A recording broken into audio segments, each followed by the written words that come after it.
They said revenge has no timeline, but in the streets, silence is louder than any threat. And when the silence breaks, it echoes. Ever since the tragic death of King Von, the rap world has been split between pain and paranoia. Chicago's O Block lost one of its brightest voices, and the man closest to him, Lil Durk, lost more than a friend. He lost a brother, a partner, a reflection of himself. In the months that followed, Durk's life changed. His lyrics grew darker, his tone more serious. Every post, every song, every feature, fans read between the lines, searching for clues. Was it grief? Was it rage? Or was it something else? Behind the cameras, the streets whispered about a plan, a move by OTF that wasn't just about music anymore. They said Lil Durk was done talking, that the message wasn't in interviews or tweets, but in how he moved, who he trusted, and what he built next. Every time Durk went quiet, rumors got louder. Every time he dropped a track, people called a warning. And now, with tensions high and old rivalries resurfacing, the world wants to know. Did Lil Durk and OTF create a strategy, a retaliation plan, not through violence, but through power, unity, and legacy? This isn't just a story about revenge. It's a story about how pain turns into purpose, how loss transforms into leadership, and how one man used the memory of his brother to reshape the game from the inside out. Tonight, we dive deep into the untold side of the story, how Lil Durk's silence became his loudest statement, how OTF rose from the ashes of tragedy, and what really lies behind the phrase. Durk is striking back. This is not just hip-hop history. This is the other side of the war, the part the headlines missed. Welcome to Rap Shock. And in many ways, that's exactly what Durk did. He doubled down on his label, signing new talent, giving young artists from Chicago the same chance he once gave Von. He began expanding OTF's reach, launching clothing, investments, and collaborations that turned pain into progress. Yet, no matter how successful he became, the loss never left him. In interviews, Durk avoided speaking about that night. You could see it in his eyes, the hurt, the weight, the memories he couldn't escape. He didn't need to talk about revenge. His silence said everything. His way of striking back wasn't through destruction, it was through domination.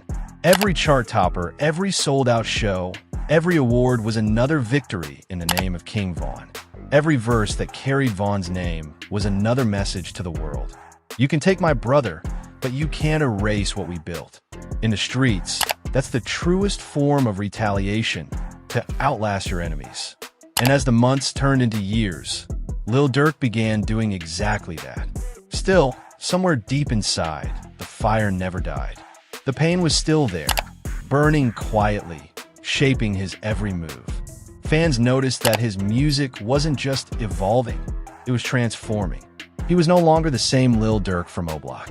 He had become something else entirely, a leader, a survivor, and the voice of everyone who had lost someone they loved to the cycle of violence that he himself had once escaped. What came next would prove that the retaliation plan wasn't about revenge at all. It was about redemption. After King Von's death, everything around Lil Durk changed. The laughter in the studio was gone. The energy that once filled his sessions had turned heavy, silent, and raw. For weeks, Durk barely posted, barely appeared in public. But behind the quiet was something building. Not anger, not chaos, but focus. On a cold November night in 2020, the unthinkable happened. King Von was shot and killed outside a club in Atlanta after a brief altercation that turned deadly.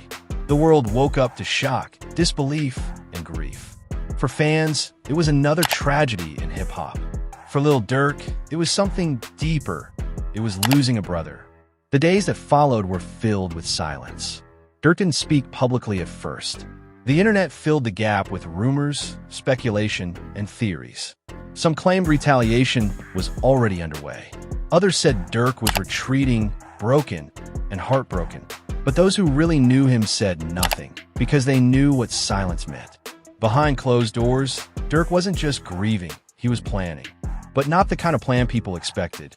He wasn't talking about revenge through violence. He was talking about rebuilding, making sure Von's legacy didn't die that night. He wanted OTF to become more than a label. He wanted it to be a movement. In the music industry, grief often turns into art, and that's exactly what Durk did. His next few releases were heavier, darker, filled with emotion and coded pain. Lines that once sounded like flexes now felt like eulogies. When he said, "I lost my brother," it wasn't just another lyric, it was a wound bleeding through the beat. Every time Durk stepped on stage after Von's death, the crowd could feel the shift. His energy had changed. The smiles were rarer. The focus was sharper. The man who once chased hits was now chasing meaning. He poured everything he had into his craft, carrying Von's name in every verse, every tour, every tribute. Still, the whispers never stopped. In the streets and online, people claimed OTF was plotting behind the scenes, not through bullets, but through business. Some fans called it the retaliation plan, a mission to take over the industry, silence the doubters, and build a legacy so powerful that no one could erase Von's name. And in many ways, that's exactly what Durk did. He doubled down on his label, signing new talent, giving young artists from Chicago the same chance he once gave Von. He began expanding OTF's reach, launching clothing, investments, and collaborations that turned pain into progress. Yet, no matter how successful he became, the loss never left him. In interviews, Durk avoided speaking about that night. You could see it in his eyes, the hurt, the weight, the memories he couldn't escape. He didn't need to talk about revenge. His silence said everything. His way of striking back wasn't through destruction, it was through domination. Every chart topper, every sold-out show, every award was another victory in the name of King Von. Every verse that carried Von's name was another message to the world. You can take my brother, but you can't erase what we built. In the streets, that's the truest form of retaliation, to outlast your enemies. And as the months turned into years, Lil Durk began doing exactly that. Still, somewhere deep inside, the fire never died. The pain was still there, burning quietly, shaping his every move. Fans noticed that his music wasn't just evolving, it was transforming. He was no longer the same Lil Durk from O-Block. He had become something else entirely, a leader, a survivor, and the voice of everyone who had lost someone they loved to the cycle of violence that he himself had once escaped. What came next would prove that the retaliation plan wasn't about revenge at all. It was about redemption. After King Von's death, everything around Lil Durk changed. The laughter in the studio was gone. The energy that once filled his sessions had turned heavy, silent, and raw.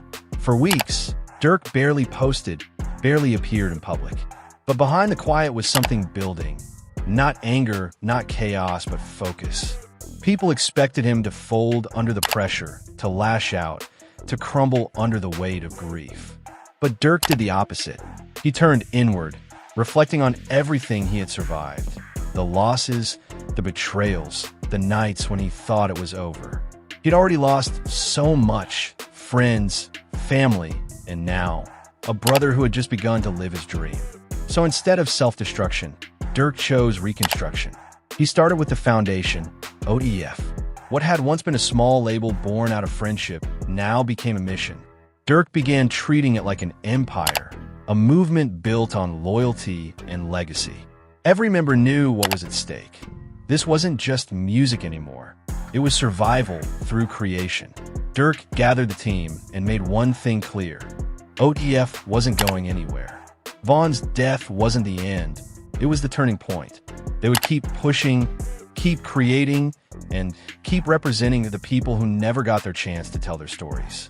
Soon, new artists began to emerge under the OTF umbrella. Durk opened doors for them the same way he once opened them for Von. It wasn't about replacing anyone. It was about continuing the vision. He wanted OTF to be a family that lasted beyond tragedy. As the label grew, so did Durk's influence. He started collaborating with some of the biggest names in music: Drake, Lil Baby, and countless others. Each collaboration was more than just a hit. It was a statement. It said, "I'm still here. I'm still standing." Fans began calling this Durk's retaliation era, not because he was fighting anyone, but because he was proving everyone wrong. Every song that hit the charts, every show that sold out, every headline that called him one of the biggest rappers in the world. That was his version of striking back. It wasn't violence. It was vision. It wasn't revenge. It was resilience. In his music, you could hear the duality, the pain of loss mixed with the pride of survival. Songs like The Voice and 7220 captured that perfectly. Durk wasn't running from his past. He was talking to it directly. He rapped about loyalty, betrayal, and the thin line between success and destruction. He reminded people that even though he came from the trenches, he wasn't trapped there anymore. But make no mistake, the pain never left. Every now and then, you could catch it in his interviews. When someone mentioned Von's name, there was always that brief pause, that flicker in his eyes that said everything words couldn't. For Durk, the loss wasn't something to move on from. It was something to move with. Behind the scenes, Durk's business acumen grew sharper. He began investing in real estate, launching merchandise lines, and positioning OTF as not just a label, but a brand that symbolized loyalty and legacy. Every young artist who joined the camp was taught one thing. This is about family, not fame. Fans noticed a new discipline in Durk's lifestyle. No more reckless headlines, no unnecessary drama. He'd learned that one slip-up could destroy everything he'd built. Now, he moved differently, quiet, strategic, like someone who knew every decision carried weight. The industry noticed too. Where people once saw another drill rapper, they now saw a mogul in the making, someone transforming pain into power. His tours became more polished, his visuals cinematic, his message broader. He wasn't just representing O-Block anymore. He was representing every artist who had ever been doubted, every kid from the trenches who wanted out. Still, the streets talked. Rumors about OTF's revenge plan began spreading online. Some fans believed Durk was sending subliminal messages through his songs, coded bars that hinted at deeper meaning. Others saw it as nothing more than artistic expression, the catharsis of a man dealing with trauma through his music. Durk never confirmed or denied anything. He didn't have to. His silence became his strategy. In an age where everyone rushes to respond, Durk's refusal to engage made him unpredictable and powerful. In interviews, when asked about Von, he'd simply say, "I miss him every day." That was it. Short, honest, heavy. Behind that simplicity was a world of emotion. Pain, loyalty, guilt, and pride all mixed into one sentence. What kept him going was purpose. Durk had realized that his best form of revenge wasn't to destroy, but to build. To become so successful, so influential, that no one could ever question his legacy or Von's. Every show where the crowd screamed Von's name was a victory. Every new OTF artist that made it big was proof that the vision was still alive. Every platinum plaque was another way to honor his fallen brother. It was clear now the retaliation plan wasn't about violence.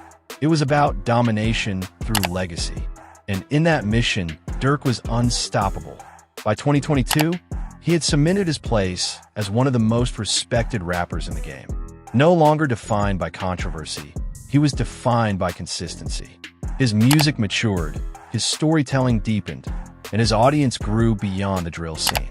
For fans who had followed him from the beginning, it was inspiring. They watched a kid from Chicago's hardest neighborhoods transform into a global superstar, without losing the authenticity that made him who he was. But even as Durk stood at the top, the past never completely disappeared.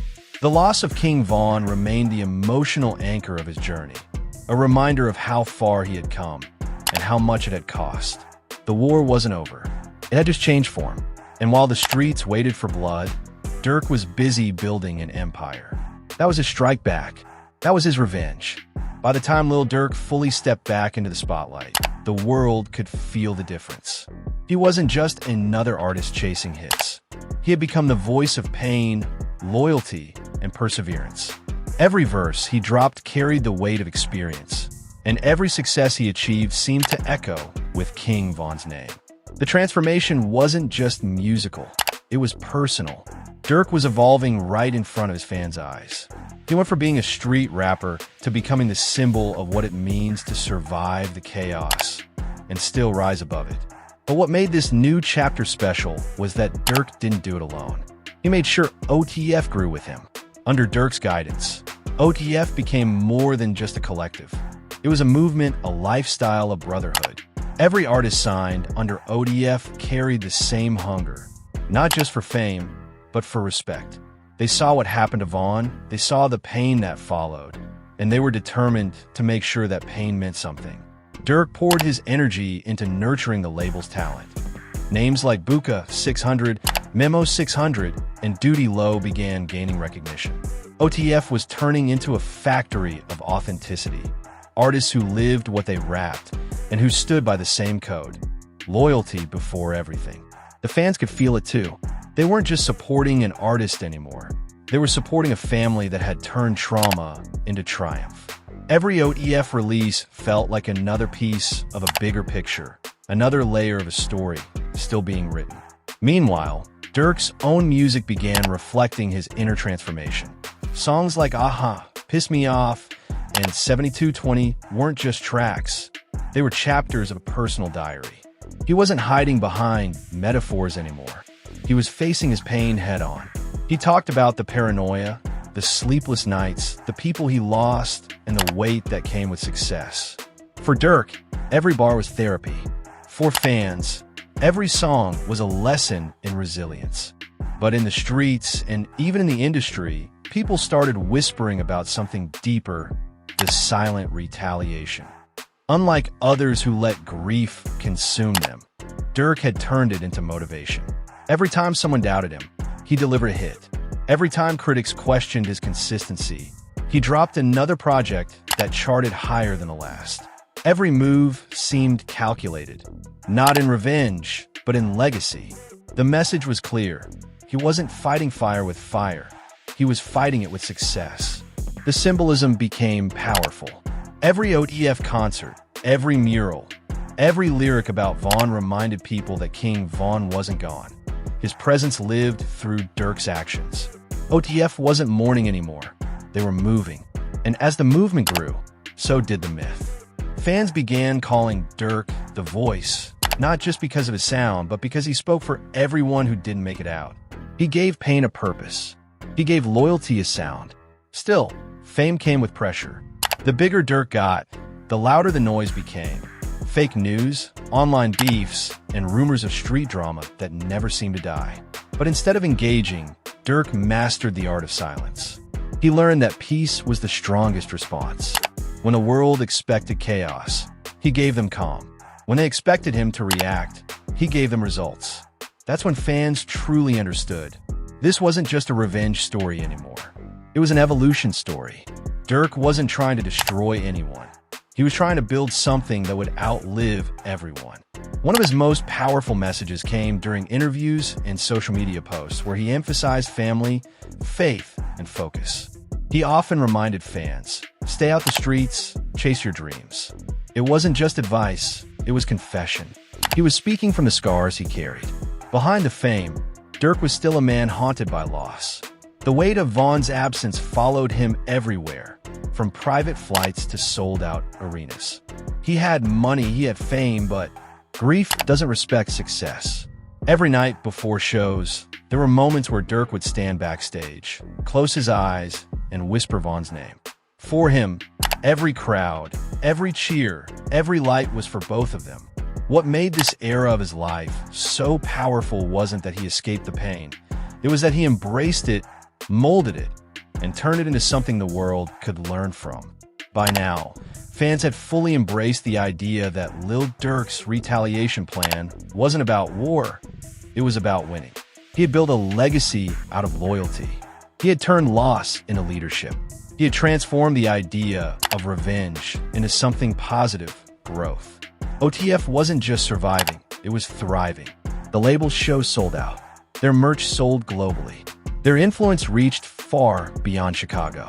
Even people who didn't know the full story could feel the energy, a brotherhood reborn from pain. At this point, Durk had become a symbol, not just of success, but of strength. For every young artist who came from the same kind of background, Durk was proof that you could make it out without losing yourself. You could rise, you could change, and you could still honor the ones who didn't make it with you. And yet, even at his peak, Durk knew one thing: success was never the end goal. It was just part of the mission. There was still more to build, more to prove, and more to protect. Because when you come from where Durk came from, survival isn't enough. You want your legacy to outlive your name. And that's exactly what Durk was creating: a legacy strong enough to carry both his name and King Von's into the future. But as OTF's empire grew, the outside world began paying closer attention. The media started twisting narratives. Old enemies began resurfacing. And while Durk had learned to stay silent, even silence has limits. The next chapter would test everything: his focus, his patience, and his faith. Because when you're on top, not everyone wants to see you stay there. As Lil Durk's fame skyrocketed, so did the noise around him. Every post, every lyric, every move he made was analyzed, debated, and twisted by the internet. The same platforms that once celebrated his success now turned his pain into content. And yet, through it all, Durk stayed quiet. That silence, though, spoke louder than words. Fans called it discipline. Critics called it mystery. But those who really understood, Durk knew the truth. Silence was his armor. Because in a world where every word can be turned into a headline, staying quiet is the most powerful statement you can make. After King Von's passing, the internet became obsessed with narratives. YouTubers speculated about revenge. Bloggers posted clickbait titles. Trolls flooded comment sections with rumors and assumptions. But Durk refused to feed it. Instead, he let the music do the talking. Each track he released carried fragments of his story: grief, survival, guilt, and determination. You could hear it in his tone. He was fighting demons far bigger than any street rivalry. He was fighting the weight of expectation, of being the voice, of representing an entire culture while carrying his own pain. But the pressure was real. Behind the scenes, Durk faced what most never saw: mental fatigue, anxiety, and the constant fear of losing more people he loved. He once said in an interview, "When you come from where I'm from, losing people becomes normal, but it shouldn't be." That line stuck with fans because it revealed the side of Durk that wasn't seen in headlines: the human side. Still, the media wasn't letting go. Every time something happened in the streets, Durk's name found its way into the conversation, even if he had nothing to do with it. Every social media post became evidence. Every lyric became a confession. And yet, through all of that, Durk's silence became his retaliation. Instead of responding to accusations, he responded with achievements. When people doubted him, he dropped another hit. When critics said he was fading, he sold out another tour. When rumors tried to pull him down, he built OTF higher. It became clear that Durk had mastered the art of emotional warfare. His revenge wasn't through anger, it was through endurance. To outsiders, that kind of restraint looked like peace. But inside, it was a battle. Because even though Durk had learned to stay quiet publicly, the pain was still there, eating away, pushing him to go harder, move smarter, and protect everything he built. He became obsessed with loyalty. Every friendship, every feature, every alliance, Durk evaluated carefully. He'd seen too many betrayals, too many friends turn into headlines. So he learned to keep his circle small, his moves secret, and his emotions guarded. To him, silence wasn't weakness. It was control. Still, it came at a cost. When you bottle everything up, it builds pressure. Durk began channeling that pressure through his art, but it also made him distant. Fans noticed that his interviews became shorter, his expressions colder. It wasn't arrogance, it was exhaustion. Because in Durk's world, every loss left a scar, and every success came with a reminder of who wasn't there to see it. The turning point came when he dropped 7220. It wasn't just another project, it was his most personal work yet.